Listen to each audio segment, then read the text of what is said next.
Holy mackerel, I had to get through the swarm of crowd to pull you away for a minute. Thanks for being here. Andy Lee, boys and girls on Detroit City TV, facing a March 10th date. We heard a little bit of your press conference from your opponent.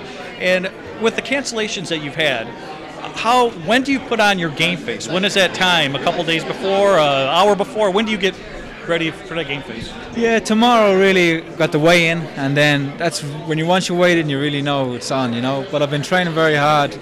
I know I had a lot of different opponents, but I always focus just on the date and not the opponent. And I'm, ready to go. Tomorrow, weigh in and get the fight on. Now, for your opponent, I would imagine it would have to be a little tough if you're used to looking at film, studying your opponent a little bit. Do you have past experience with your opponent? As an amateur fighter, maybe you had 80 amateur fights, and you don't know who you're fighting from day to day, so you're used to it. You've had the experience. I've had that experience a lot. You turn up and you fight. They say you're fighting some guy from France or Russia, and you don't know anything about them, and so you're used to it.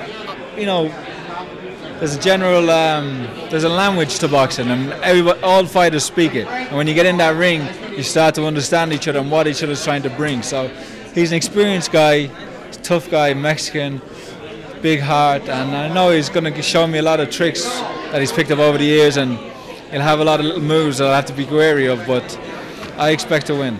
Now, March 10th, the game plan for March 10th. Do you and Emmanuel sit down a little bit beforehand, discuss round per round, or do you do everything pretty much per impulse? We know what I have to do, my general tactics, and I know myself what I have to do when I get out the ring. But when I go back to the corner at the first round, Emmanuel will be able to identify things that my opponent's doing, and he'll tell me, look out for his right hand or this or that, or throw a certain punch. And usually that's one of my biggest strengths is having Emmanuel in the corner, because usually when he says to do something, it's always right.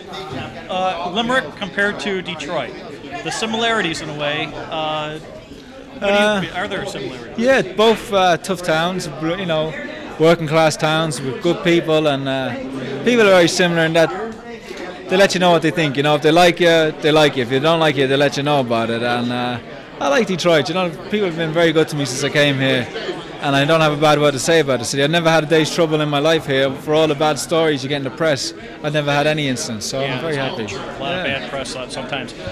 One final question. Weigh in for you. You look in great shape.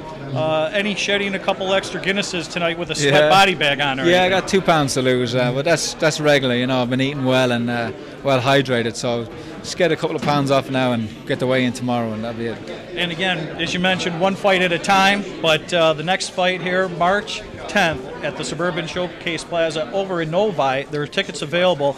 Andy Lee, again, who cannot look past this fight because the next one is exactly his what is going to bring a lot of publicity to not only this area but to this gentleman also, and well deserved. Andy, thank you for being here. Thank you, Tommy. Again, Thanks best wishes on looking forward to seeing you on Saturday. That's it, boys and girls. Get out Saturday, March 10th. Get tickets. Yes.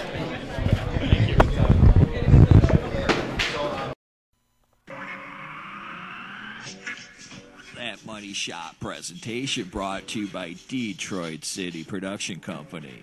Squeal like a pig. Squeal like a pig. Ha ha ha ha.